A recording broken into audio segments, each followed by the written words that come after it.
Hey everyone, welcome back to Crypto Cash. Thank you so much for joining me here. Hope you're having an amazing day taking a look here at Bitcoin. Going to see what's going on here with this potential support level right around 27,000. See if it's going to hold. I'm excited to be able to provide to you some new Fibonacci retracement levels so we can talk about that as well. And obviously some back-end data to ensure that we can look at some big picture stuff, but also focus on some micro data too. That's really important because we're stuck in this little range for the last 24 hours. We want to know if there's potential for breakout, where we're at based on volume, the whole 9 yards. Okay, so stick around for the whole thing. I assure you it'll be a good learning experience.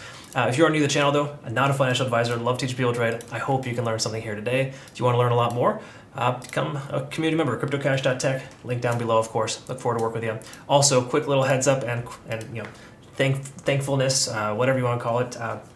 Our Twitter's growing. Thank you so much to all the community members who have helped us get that going. Not only are they retweeting and following us, they're setting their alerts and being part of something better. Okay, so we've got tons of information, tons of data coming through here. So please, of course, continue to support the channel. Greatly appreciate any feedback you can provide there. Come on over. We look forward to work with you. All right, so what we want to jump into here with Bitcoin, first of all, we got the new fibs up. We want to talk a little bit about high block capital data first. This is kind of the level 2 data back-end stuff you can't typically see on the charts. Some important things I think are great to recognize.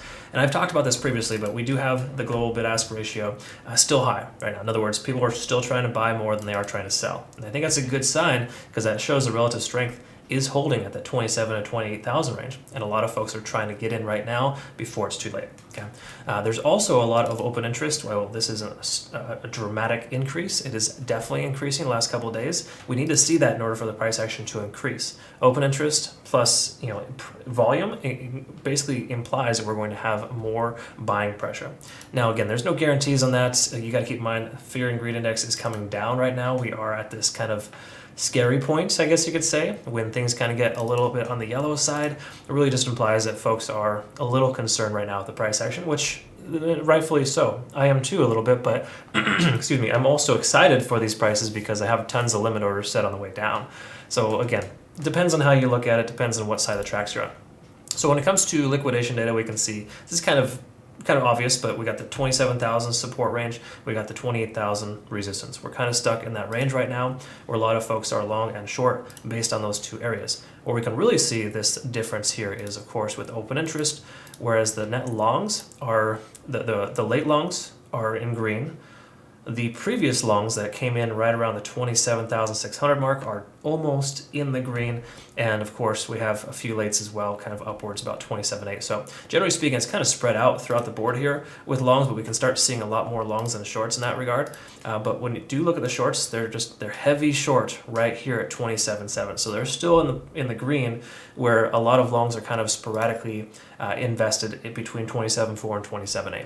Okay, now what does that mean for us? Well, it helps us understand that there's more liquidity at this level and that there's more interest. To me, having a lot more buying than selling, or at least buying pressure than selling pressure, is a good sign to me.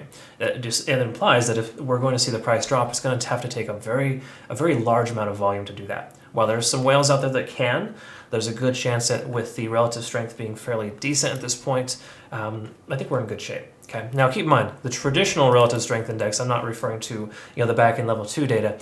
This traditional RSI here is not looking great. Keep in mind the money flow index is high, so that's a positive sign, but that's not really helping us too much. We're seeing more increase in volume because obviously the price action is coming down and people are averaging their price down.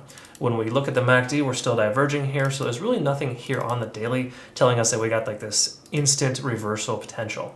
But this is a pretty strong support range here. If we take a look at the volume profile, we can see the price action right where it's at. We have a pretty significant shelf right below 27,200, but there's a lot of support here, and there's a good chance that this range will hold because we got this level here where the price action is unwilling to go below that. We've got a handful of candle wicks down, but overall, we're looking to be in good shape. Now, keep in mind too, that doesn't necessarily imply that we're not going to lose our bottom.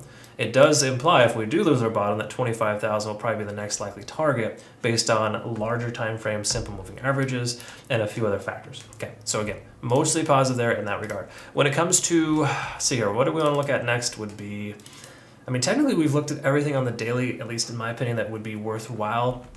And I think that at this point, why don't we take a quick peek over here at stochastics really quick. So we can see that's coming down, and when you have this kind of shift downwards until it starts, basically swinging upwards, we don't want to try to take a long position. So keep in mind, it's one of those cases in point right now where you want to be kind of careful and cautious. But to me personally, we took along with Ethereum yesterday. I feel confident we're going to be able to hit our targets just because of the fact that we are at this point right now where I don't feel Bitcoin's going to come any lower. If it does, we'll have to deal with it. But I think that we have this nice support range here, and we should be able to see a bounce again. Okay. If we don't, we'll have another conversation tomorrow. Okay.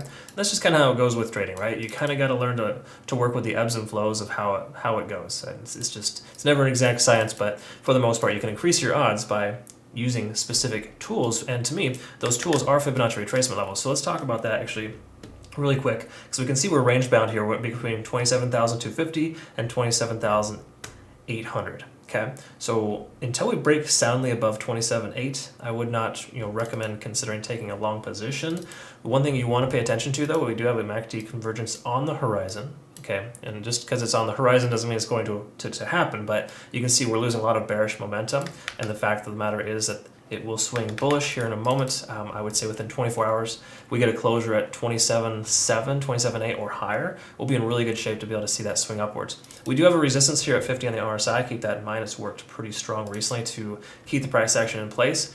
But once again, we have to kind of see where we get, we have to look at it once we get there. Okay, for right now, it's a potential resistance, but that should average itself out probably in the 28 to 29,000 range, and we'll see here soon what that looks like.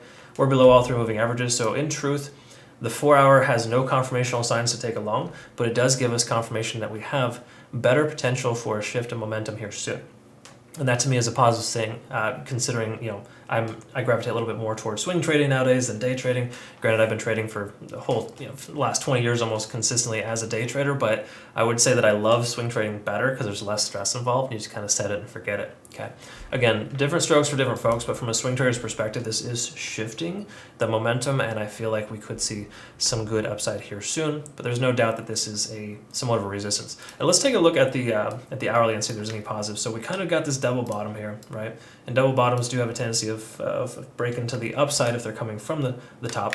But once again, that's not something you want to rely on. This is the hourly time frame. Patterns on smaller time frames aren't as beneficial. What we can see though is that this is technically a higher low. That's a bit of a stretch. It's only about $100 or $50, but it's a higher low nonetheless. Regardless, we probably want to surmise that is more so a double bottom, and the fact that we retest that level twice and the price hasn't gone any further is a good sign. We can also see the amount of volume increasing when the price gets to that level. Take a look at this doji candle here with that increased amount of volume. That does imply that the price action shouldn't go much lower from there because there's just as much buying pressure as there is selling pressure, whereas that candlestick opened the same place it closed. Okay, so that to me was the bottom.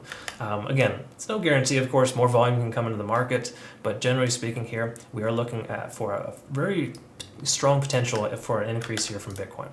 Okay, so again, that increase in volume anytime the price comes down is a good sign. It's not just bearish volume, it's more so bullish in that sense because we're closing these candlesticks green and the bears are starting to run out of steam. You can only sell so much Bitcoin until you run out. They're going to have to rebuy, and those bears then turn into bulls. Okay, so we're hoping to see that shift from bearish to bullish here soon. That's kind of what we're looking at there.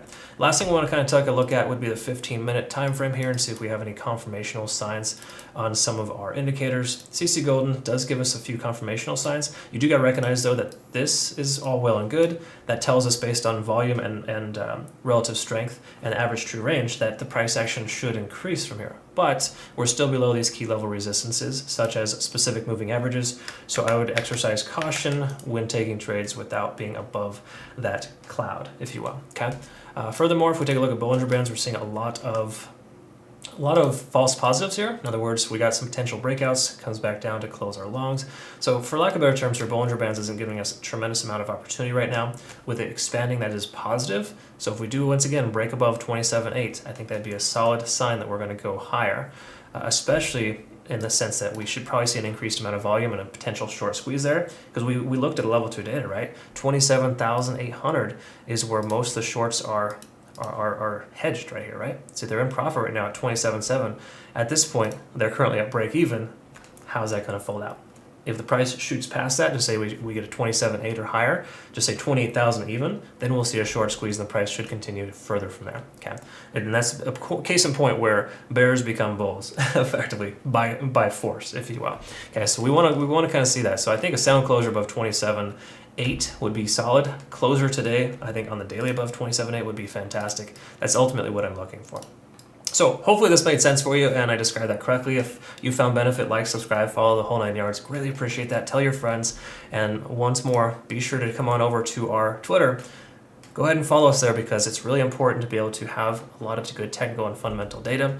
And also important as well, we give away our memberships here, typically weekly at this point. Okay, so we like to get new members on board here and kind of help you benefit there. And what you can do for us is just like, follow, retweet this message here, and obviously follow us and enable notifications too if you want to become just a little bit more abreast on current fundamental and technical data. Thank you so much for joining me here. We'll see you all in the next one. Take care.